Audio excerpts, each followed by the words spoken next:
Olá, está no ar o programa TV Uniceub. Hoje vamos tratar de psicologia, saúde do corpo e da alma e tem ainda muita diversão. Relembrando algumas das melhores reportagens da segunda temporada, você vai conhecer um discípulo taoísta, professor de psicologia que tem muito a ensinar.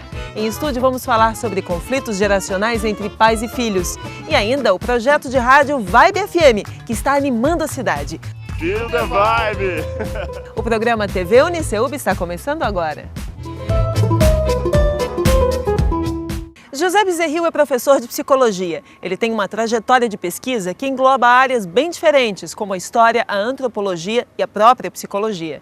Em sala de aula, os alunos veem nele alguém sempre disposto a tratar dos temas mais atuais e também os mais polêmicos. O que muita gente não sabe é que fora de sala de aula ele é um discípulo taoísta disciplinado, dedicado à saúde, não apenas da mente, mas também do corpo.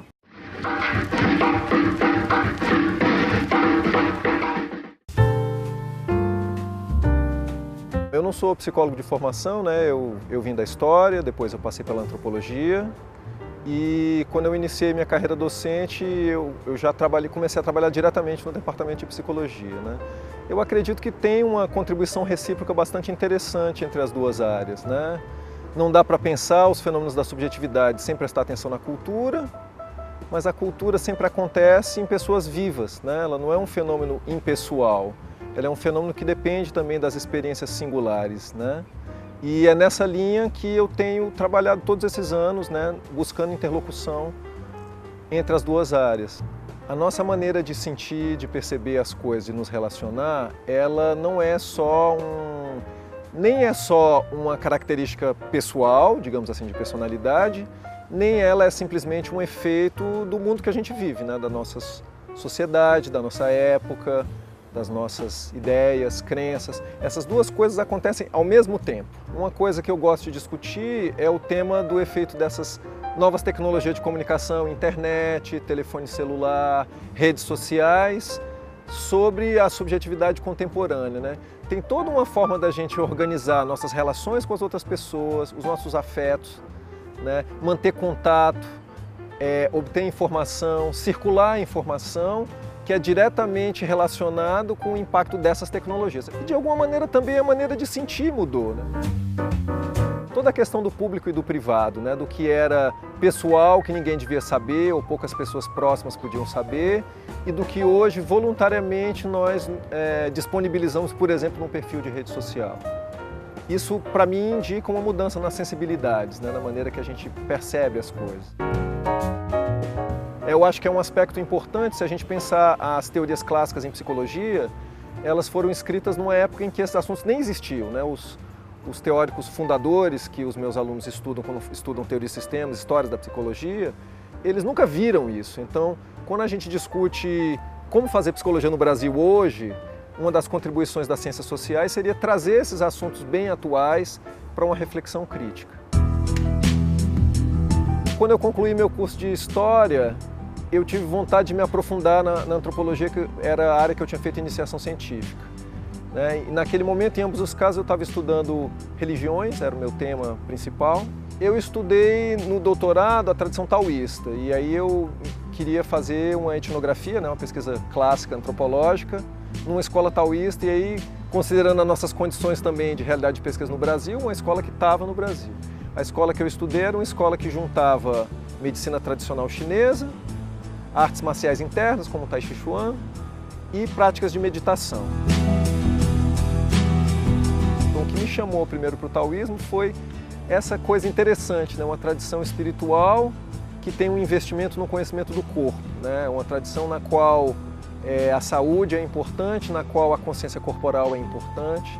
Não era uma tradição espiritual que separava espírito e corpo. Isso é que foi a coisa que me chamou a atenção originalmente. Eu achei tão interessante que depois que eu terminei a tese, eu continuei, né? Anos depois a tese virou um livro, né? Foi a primeira tese de doutorado sobre esse tema, pesquisa mais extensa sobre taoísmo no Brasil, na antropologia.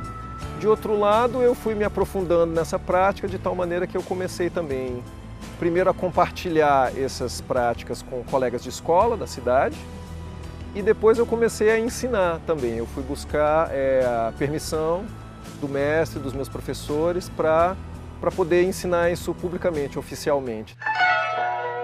Essa palavra Qigong às vezes deixa a coisa um pouco misteriosa, mas na verdade ele é um termo geral para vários tipos de exercícios chineses que trabalham com um mesmo princípio básico. Os chineses supõem que tem uma mesma força da vida, que está no nosso corpo e está na natureza. Então tem vários tipos de exercícios para fortalecer o corpo, desenvolver a nossa saúde, para viver muito, mas tem várias finalidades. Você vai ver, tem Qigong na medicina, tem Qigong como parte de um caminho espiritual, como parte de um trabalho de meditação, tem Qigong nas artes marciais, nessas proezas das artes marciais chinesas de, por exemplo, quebrar coisas com as mãos nuas ou, sabe, parte lança no pescoço e tal, isso também é Qigong. Então é um campo bem vasto, tem Qigong de uso médico nos hospitais chineses, é um campo bem vasto. Então eu estou ensinando um Qigong de longevidade, eu estou ensinando também uma forma de Tai Chi de 37 movimentos, estou ensinando uma forma de uma arte marcial irmã do Tai Chi bem parecida, que se chama palma de 8 trigramas, né? Baguazhang. Eu estou ensinando também as formas de espada correspondentes ao Tai Chi e ao Bagua. Eu dou aulas particulares de meditação taoísta. E também eu comecei a trabalhar com uma yoga massagem ayurvédica, que é um outro assunto um pouco mais recente, né? O que me chamou a atenção, o que eu me apaixonei por essas práticas, é que tem um tipo de aprendizado que é total, né? A gente não está aprendendo uma filosofia no sentido de alguma coisa intelectual dentro da sua cabeça, e a gente não está aprendendo um exercício que é só para manter a boa forma ou ficar com uma boa aparência. É um exercício que integra uma filosofia, digamos assim. De alguma maneira, praticar esses exercícios é encarnar toda uma série de princípios de vida, e isso é interessante. Sem falar do bem-estar, do relaxamento, né, do ganho de consciência corporal. O que eu acho que é mais interessante dos exercícios da tradição taoísta é que eles são exercícios com consciência. O corpo não é uma máquina, o corpo sou eu. É como se mover dentro da água, né, quando a gente faz esses exercícios. Eles têm essa sensação de leveza e fluidez, né? Parece que a gente nem está pisando no chão, é interessante. E ao mesmo tempo tem essa experiência de estar profundamente apoiado na terra, né? Não é uma coisa de viajar, de estar num estado alterado, distante, é de estar totalmente presente, totalmente aqui, com os 5 sentidos abertos. A educação institucional, né, educação formal que nós temos na nossa sociedade, ela de fato foca muito só o intelecto, né? Então, se eu começasse pelo outro lado, né, o que é que talvez essa tradição taoísta me ensinou? Que o desenvolvimento tem que ser integral.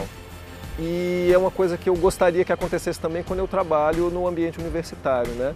Eu estou trazendo ideias, conceitos, teorias, discussões de assuntos, mas essas discussões têm que tocar o coração também, essas discussões precisam mudar a nossa sensibilidade. A gente precisa se formar como um ser humano que é também corpo, a gente precisa de uma educação dos sentimentos, uma educação da nossa percepção, não só uma educação do intelecto.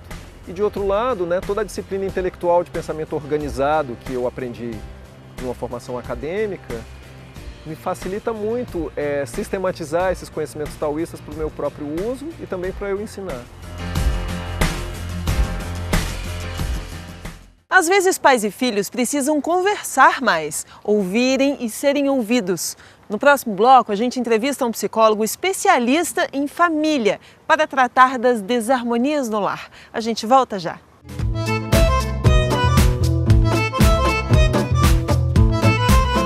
Desde que o mundo é mundo, pais e filhos se entendem e se desentendem. Até aí não há grande novidade, mas quando os desentendimentos tomam uma dimensão onde mãe e filha, por exemplo, começam a se distanciar ou mesmo param de se falar, talvez seja tempo de terapia. Conflitos geracionais é o tema de hoje com o professor Henrique Moreira, no estúdio Uniceub.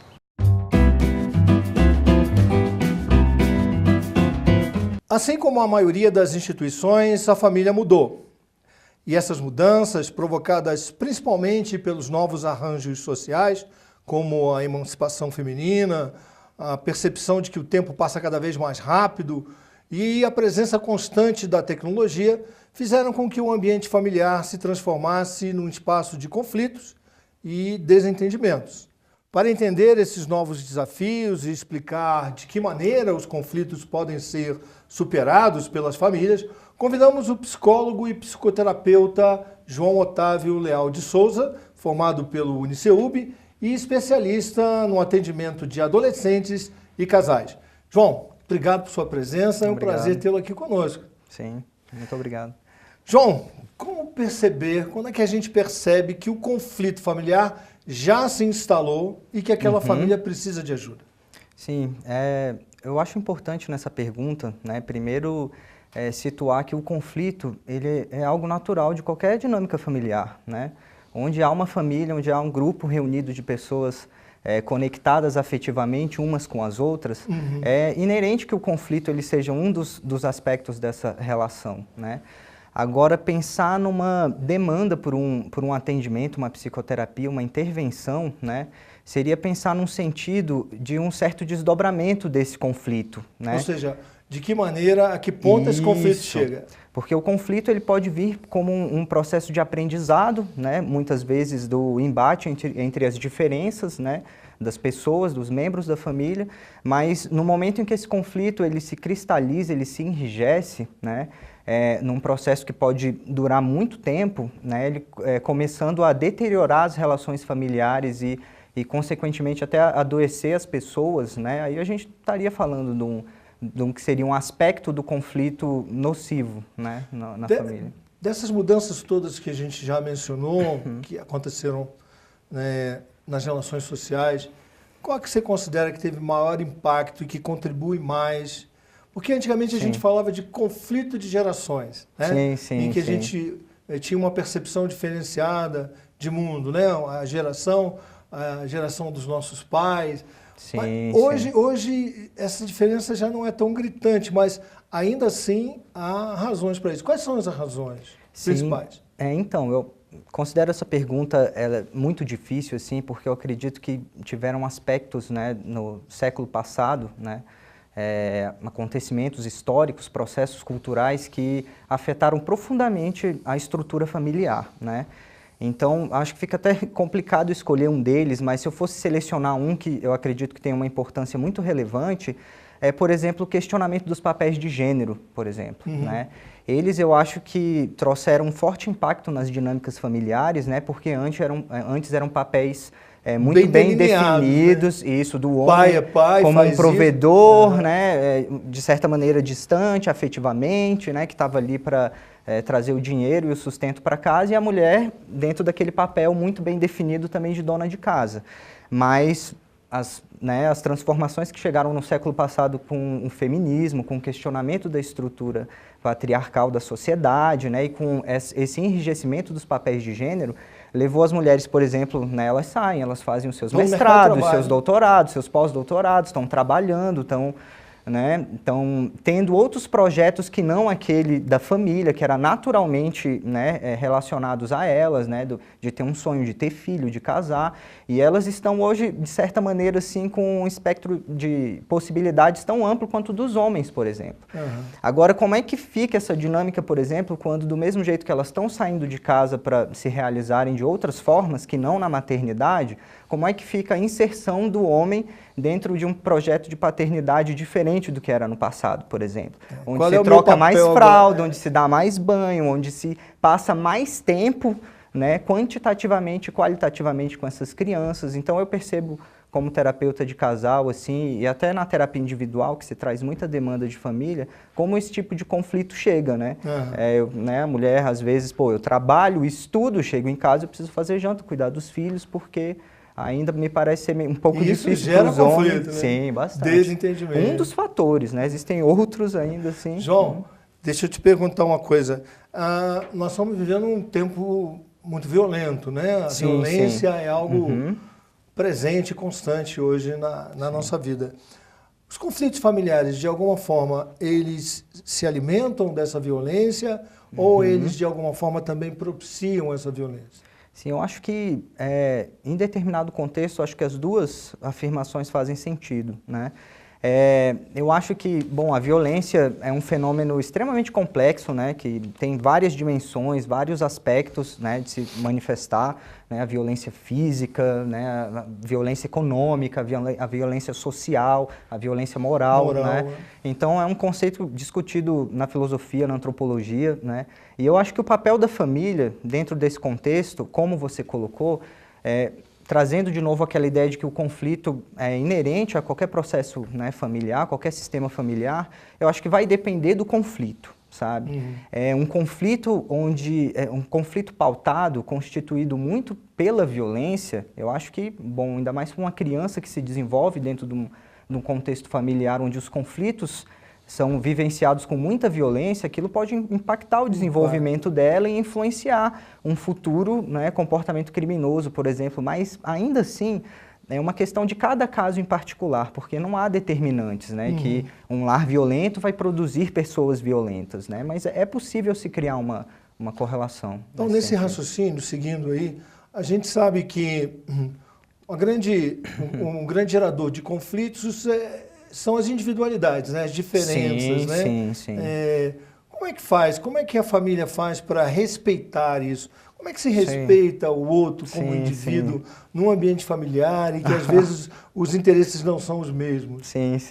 Essa é uma pergunta também assim, né, muito interessante, porque isso, né, a resposta para ela, né, não existe uma solução, uma cartilha, né? Se for procurar, com certeza vão ter vários livros, né, sobre conflitos familiares, que vem com os 10 passos, as 10 formas de se trabalhar os conflitos familiares, que são conhecimentos válidos, mas tem uma frase do Tolstói que eu acho muito interessante, que ele fala que toda família feliz ela é semelhante, mas cada família infeliz é infeliz à sua maneira. À sua própria maneira. Então, vai depender do conflito, das pessoas envolvidas, né? O quão difícil é de se estabelecer uma comunicação, os afetos que são construídos ali, o tipo de problema, se ele é transgeracional, né? Se ele é geracional, se ele é entre irmãos, se é uma questão do casal, né? A complexidade, o nível né, em que está esse conflito, o tempo em que ele se construiu, os fatores envolvidos, né? Uma questão econômica, uma questão de gênero, né? Uma questão de valores, de religião. Cada questão vai ter o seu peso e cada pessoa a sua maneira de reagir a isso. Então, né, por isso que a terapia ela é interessante, porque ela vai acolher aquela singularidade, né? Porque como não existe um padrão, uma teoria que resolva cada caso com as suas particularidades, né, com o seu tempo e né, com a sua dinâmica. Né? Ok. João, queria te agradecer, dizer que foi um prazer enorme ter você aqui comigo. Obrigado. Eu vou te chamar outras vezes aqui para a gente conversar. Seria um prazer. Tá bom? Ficamos por aqui com mais um Estúdio Uniceub. Acesse a nossa página e nos mande uma mensagem dizendo quem você gostaria de ver aqui nos próximos programas. Nos vemos domingo que vem, às 10 da manhã, aqui na Band. Até lá! E no próximo bloco você vai conhecer a Vibe FM, um projeto de rádio muito bacana, feito por gente da cidade. Não perca, a gente volta já!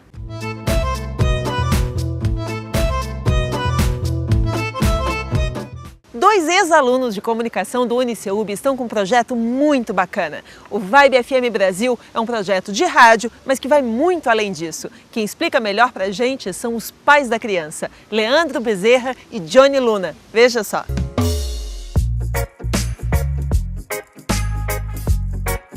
Bom, eu comecei no Uniceub, eu tinha, vamos voltar no tempo, 1999.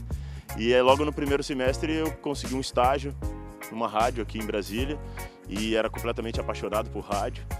E eu já trabalhava nessa rádio quando o Leandro, o Leco, a gente estudava junto no Uniceub, mas não se falava, não era amigo, né? A gente foi ficar amigo realmente na própria rádio, né? Exatamente, a gente se encontrou de fato na rádio, né? Depois, né, de me formado, passei por várias rádios no país. Fui para Fortaleza, para São Paulo, fui para Inglaterra também estudar e trabalhar também com rádio. E aí quando eu voltei da Inglaterra, a gente se reencontrou, o Leco ainda foi trabalhar com televisão, né, com artes plásticas também, né, Leandro? Isso. Assim, dentro de casa eu tive uma formação muito na área de arte, né, pintura, então isso sempre norteou um pouco também minha vida ali, paralelo, embora eu tenha sido me formado em jornalismo, eu tinha essa vida também como o artista, assim, nessa área de cenografia e direção de arte, mas de fato a rádio é uma paixão, tanto minha quanto dele, desde sempre, quando a gente foi fisgado, vamos dizer assim, por essa comunicação que ela é muito legal, muito bacana, rápida, né, e lúdica também, porque as pessoas não nos veem, mas nos ouvem o tempo inteiro e a gente brinca muito com isso. Salve, salve, galera do Cerrado, e aí, tudo certo? Que maravilha! Muito boa tarde, tá começando mais um Cultura Vibe aqui na Cultura FM. Você já sabe, aquele nosso encontro marcado todos os sábados, das 4 às 6 da tarde. O melhor do reggae, da surf music, do black, do hip hop, do soul, do samba, do axé, de tudo, da cultura, do esporte. A gente sempre curtiu o mesmo tipo de música, né? Curtindo rock, curtindo reggae, curtindo surf music e tal. E aí falou, pô, Leco, vamos trabalhar com isso. E aí em 2013 aconteceu uma festa que levava esse nome, levava o nome da Vibe. E aí a festa foi super legal, super bacana. Anos depois a gente foi pensar assim, deu bom, né? Deu bom, né? Anos depois a gente foi pensar, pô, por que eu trabalho com rádio, você trabalha com artes plásticas, a gente trabalha com esporte, com cultura, por que a gente simplesmente não faz, né, um programa de rádio? E aí a gente bolou um programa que está no ar hoje, vai ao ar aos sábados, né, no rádio.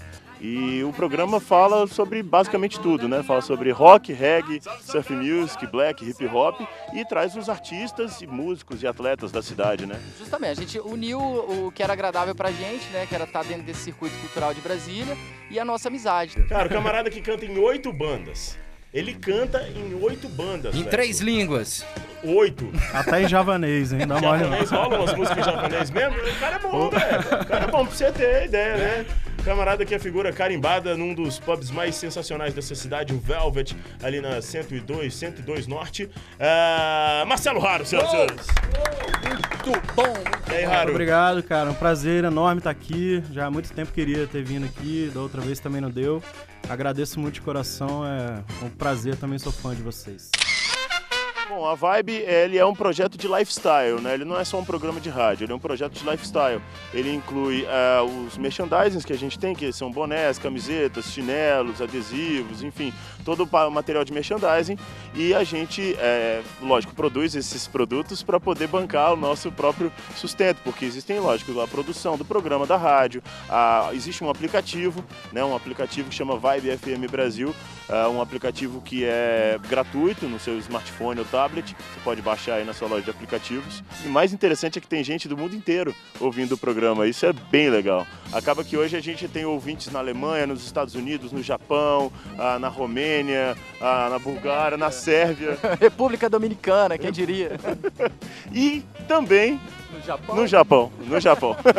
Em Brasília a gente tem muito talento, né, cultural, que é a nossa pegada, onde a gente curte também trabalhar, então facilitou muito o projeto da Vibe, o projeto Lifestyle, que a gente vem tocando aí já há 2 anos, junto com a rádio, e assim, acaba que a gente vende no sentido assim de dar valor a essa cultura, esses talentos que tem na cidade, que por si só, através do aplicativo, né, ele acaba sendo vendido também para fora de Brasília, mas é um programa genuinamente feito por Brasília para os brasilienses. Leco, estamos recebendo ela que é incrível, maravilhosa, eu sou do fã-clube dela. É isso? É, verdade. Verdade, meu cara. Quem não gosta de samba, bom sujeito não é. Eita. Cara, ruim da cabeça, doente do pé. Oxe. Verdade, não é? É verdade? Dizem, né? Dizem não, é verdade. É verdade? Mas tá. não é só samba, cara, é música popular brasileira. Bom. Enfim, é arte, é cultura, ela que tá lançando o seu DVD. E é de Brasília, né, Johnny? Daqui de Brasília. Olha E que fez coisa um boa. DVD com só participações de artistas de Brasília também. Recebendo ela, linda, cheirosa, maravilhosa e talentosa, Ana Reis! Uou! Muito bem-vinda! E aí, Aninha, tudo Tô na bem? área. Tudo bem, tudo ótimo. Bem-vindo, boa tarde. Obrigada, boa tarde. Olha que voz. legal. Eu acho que interessante também é que o programa, ele chama astrólogo, chama sexólogo, chama atleta, chama músico, chama incentivador cultural, artista plástico, cartunista, chama DJ, chama banda. Então, assim, o programa é super plural e não tem essa, assim, não é porque o aplicativo essencialmente toca o que a gente se propõe a ouvir, que é reggae, surf music, black, enfim, mas a gente chama artista de samba, chama artista sertanejo, chama, enfim, poeta. São coisas que normalmente não estão no nosso playlist musical, mas que fazem parte da cultura, e acho que o programa chama Cultura Vibe. Então o projeto é Vibe, mas o programa chama Cultura Vibe. Então tudo que é energia, que é palavra positiva, que é coisa boa, que a gente está trazendo uma informação de qualidade, que é feito com verdade, a gente faz questão de divulgar. O que é o lifestyle no entendimento da gente? É um estilo de vida. São as pessoas que curtem o esporte, que curtem a música e que curte evento, cultura em si. Então hoje a gente tem, lógico, o aplicativo, tem o programa da rádio e o evento, né? Que começou tudo com o evento. Então a gente vai trazer de volta esse evento para a gente realizar junto com os artistas, tudo envolvendo todas essas vertentes, artes plásticas, música, esporte, né? Trazer isso num evento só itinerante e, é lógico, mais pra frente tem outros projetos que a gente vai estar querendo realizar e sonho não acaba, né? Exatamente, lembrando que a gente patrocinou o primeiro campeonato de bet da cidade, né? O campeonato de bet foi incrível, né? Foi incrível. Por aí você tira, como é que é, né? Então incentivar também propostas inovadoras, né? Como a gente se considera também um projeto inovador, por que não incentivá-los, né? Valeu, TV Uniceub. Beijão, Aline. E antes de mais nada, eu só queria dizer o seguinte, esse é o Cultura Vibe. Feel the Vibe! Esperamos que você tenha gostado do nosso programa. Se você quiser saber mais sobre o nosso projeto, visite a nossa fanpage no www.facebook.com/TV Uniceub. Na semana que vem a gente se encontra de novo aqui na Band. Para você um ótimo domingo e até lá.